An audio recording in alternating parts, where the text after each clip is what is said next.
take another live look outside at Louisville, Kentucky. That right there is the scene of that deadly mass shooting happening yesterday. And so we're digging back into this topic here as we continue to learn more about that deadly mass shooting that happened just yesterday, about 24 hours from now, a little more than that actually right now. And we are bringing in experts to talk about surviving a mass shooting situation. Right now we are joined by Barret Kendrick. He's the founder of Defender School and an expert in active shooter response and helps train people to be better prepared for violent encounters. Thanks for coming on the show. We do appreciate your time. Yeah, absolutely. I appreciate you having me on. Absolutely. Well, let's talk about this. We'll start real general. When you saw what happened yesterday, just what went through your mind? What did you think about? I mean, first off, my hearts go out to everybody that was involved, whether the community, the victims, their families. And that's really the first thing that I always think about is that, my heart hurts for me. But as an educator, I start to, pick apart these events just a little bit. And I want to know, what can we learn from them? But more importantly, when we compare them to past events, have we learned the lessons of the past events and were they applied here? Right, and so how exactly can someone be prepared in order to survive an active shooter situation? I mean, I think when most people think about that, it's unfathomable what that must be like the fear that goes through somebody's mind when you're in a situation like that. But how does somebody survive? Yeah, absolutely. And I think part of it is, we've got a lot of data over the past 20 years for the incidents that have taken place. And I think that part of it is going to be education, is that we need to understand them. We need to understand what they look like, what indicators that typically come into place ahead of time. And that's where I believe it starts and is going to be on the prevention side of it. How can we prevent these? And, most of these active killers, active assailants, active shooters spend a lot of time planning out these attacks and have leaked details along the way. And so if you look at the FBI statistics on this, most of these attackers spend at least 1 to 2 months, but some of them they're planning these attacks out 2 years ahead of time. And so during that time, a lot of times there's signs ahead, there's information that's leaked. Sometimes people only may notice that with hindsight, looking back, oh, I remember that thing that guy said or that girl said that time. I can see that now that what she was intending to do or what he was intending to do was truly harm people. And so if we work on that prevention side and look at it more from a holistic approach, there are a lot of indicators that lead up to these types of attacks. And so it's acting when we notice those types of signs. It's offering help to people. It's maybe telling people about, what we're hearing about, what this person's posting on social media or about the threat that this person has said. But if these attacks are being planned that far out, and this information is being leaked ahead of time, then I believe that there are opportunities to sometimes intercept these before they ever happen.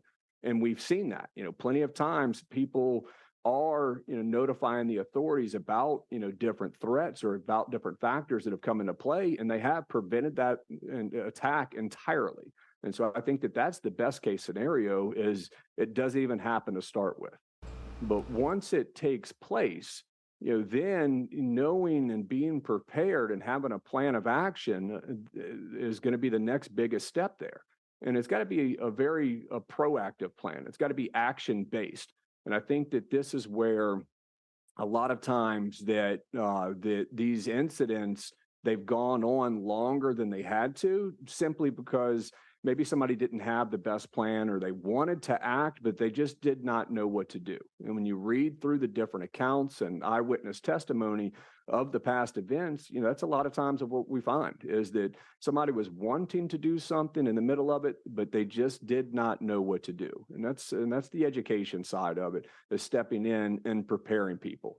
Now, I can't speak just to the incident that took place yesterday because it really hasn't been enough time where we really learn all the true details. There's typically a ton of misinformation surrounding these types of events. So we can't speak necessarily to the specifics of this one, but we do know that we can look at the past, close to 500 events that have taken place over the past 20 years. And we can learn a lot of lessons, through those. And so very proactive steps. And it's going to start with, if you don't have to be there and you can get somewhere that the bad guy can't hurt you, then obviously that's going to be best case scenario. So using any exit that would be safely available to someone to be able to, to flee that attack, to evade that attack. And truly, getting out of there like someone's life depends on it, because obviously it does. And, if we look at something like the Virginia Tech shooting, back in 2014, well, you had people that went out of the second story window during that event. And, those that chose to jump out of a second story window, were a couple of them injured from the fall? Yes, but no one else was being harmed inside of that room because they escaped outside of that window. Meanwhile, there was devastation that was happening in neighboring rooms. And so if you can get away from it to start with, we definitely want to get away with it. Get away from it. So in this day and age, and it's just really crazy to even think about this, but I think it's necessary. Do you feel like people need to be training for this, whether they're in a school, a workplace, be prepared that something like this could happen? I mean, what do you recommend? I don't recommend that people be scared or fearful from day to day. I mentioned that there's about probably close to 500 events that have taken place since the year 2000. And, if we see a lot of the statistics, we'll see a lot of talk about mass shootings and mass murder and that kind of stuff. But these types of events are very different than gang violence and, drug deal gone bad spillover violence that took place down the street. When you have someone that is truly intending to harm people, and it's not just as a by effect up from it, then we've got to make sure that we're taking that into account. And so the FBI defines an active shooter situation as one or more assailants that is actively engaged in hurting and killing people. And that's very different from just the definition of something like a mass killing or a mass murder, where that's just 3 or more people have been killed. So I like to draw a very big line between those. And so if you think about 400 to 500 events, over 22, and growing years, that's still the statistical anomaly. They happen, and I don't want to discount that in any way, but I don't think that I need to be afraid to send my kids to school, this coming week. And that doesn't excuse the fact that we still need to have a plan for it. We still need to be prepared for it. I think by the time that my kids were old enough to open a window in the house, I was already training them on how to escape something like a fire inside of our home, where we couldn't get to the kids or something, where they were able to escape out the window, right? We provide training for all of that kind of stuff. I think it's been since the 1950s since a child has died in a school fire, but yet we dedicate a lot of training and drills and equipment and resources, to make sure something like that doesn't happen again. But yet, no one's afraid to go to school because of a school fire. And I think that that's the way that we need to look at something like an active shooter event, is we should not be afraid from day to day, but yet we definitely should, have it somewhere in our mind to be able to have a plan for it and understand them and get the education. And so learning, the proactive steps, like evading anytime you can evade, but if not, then we need to make sure that we're putting steps in place to be able to prevent someone from being able to harm you. And maybe that's barricading in a place. The DHS model calls that hiding, right? Well, hiding if we take it in just its absolute term, is not much there. But if we take true steps to lock doors, to barricade doors, to stack things in front of doors, to prevent the doors from opening, and if they do, make it even harder for the person to get to people, then it really can slow down that attacker. And that's a lot of what this is about, is putting measures in place to slow it down, because police are coming. They're going to come, but yet the harming, the killing, the shooting, the attack can continue to go on until somebody fights back. And a lot of times that is law enforcement, but also plenty of times that's maybe even unarmed civilians that are fighting back during that attack. But if we're taking the proactive measures to evade, to barricade, and worst case situation, be prepared to fight. And I think that the fight component is the big piece that is missing from a lot of really the barricading in the fight are big pieces that are missing from a lot of people's knowledge base and a lot of the training that people are getting.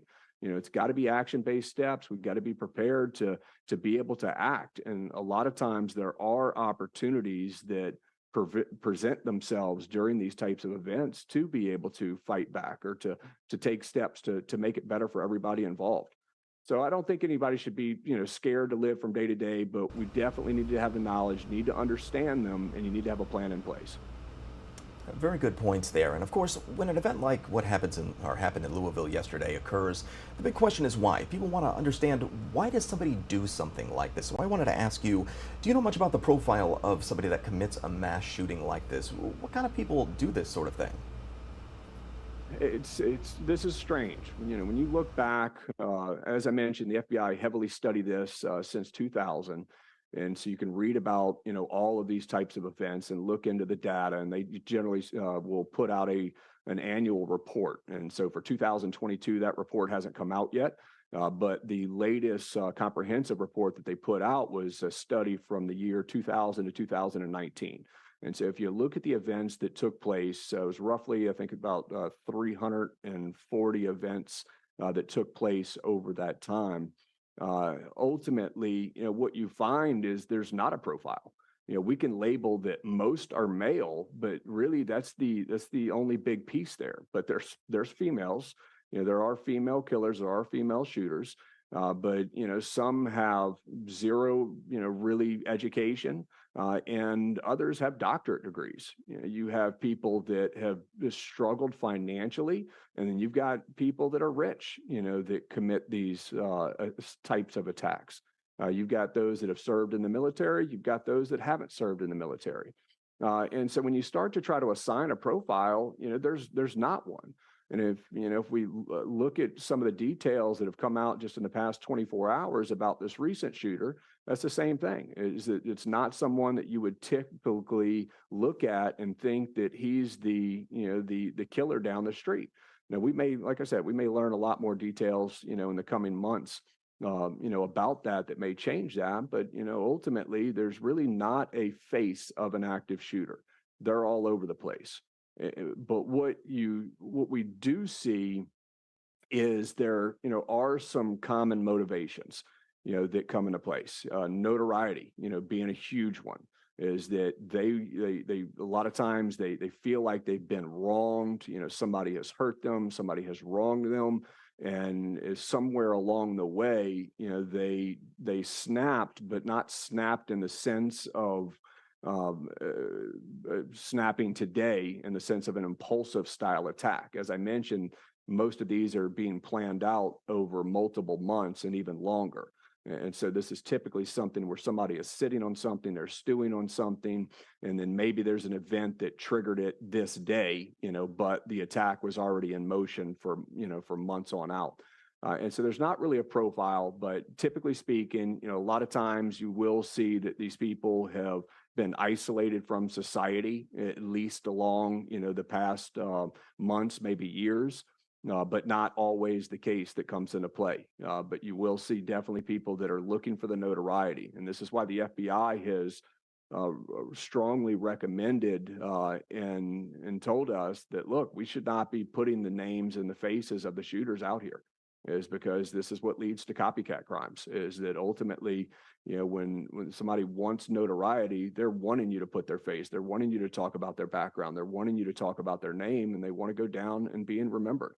And the ugly part about it is, these types of shooters, they've got one goal, and it's to drive up the body count. And unfortunately, we look at killing. Most of society, right, is going to look at taking the life of another human being and shy far away from that any way possible. The active killers aren't like that. They're killing without remorse. This is not social violence. This is the worst of predatory violence, where you have someone who is killing, even taking the life of like a small child without any remorse whatsoever. And so, that's when you look at the profile, there's not really a face, but there are a lot of indicators that people want. They're acting out, they're getting revenge, they're wanting the notoriety. It's those types of pieces. Maybe it's divorce that's fallen apart, or it's being fired from work, or it was being bullied in school for several years, and they're going back to, to show them. Very interesting points there. Wow, very insightful. I never really thought about all that way. Kind of hard to nail down what the person might be like, or nail down, I guess, a stereotype of what a mass shooter might be. But I guess everything you mentioned there begs a larger question too. And I think this is the big question that a lot of people really want an answer to, but also probably a little hard to nail down. But I'll ask you this. How do we stop this? Like, how do we stop these mass shootings from continuing to happen in the U.S.? Any perspective on that? I don't think that there's a single answer that is, unfortunately, would change things today. Being that it's not something that a simple regulation is going to change. These types of individuals. I think that we need to do things like normalize mental health and make it okay, to get help in different situations, make it more accessible for people to be able to get help. And I think it's going to be more of a much slower process to really be able to change society. Is that we can't regulate away the problem. We've got to change the human. We've got to change the person. We've got to change them internally. And I don't think that there's any fast, answer to be able to get to, that type of situation. All right, well, great insight, a lot of great information there.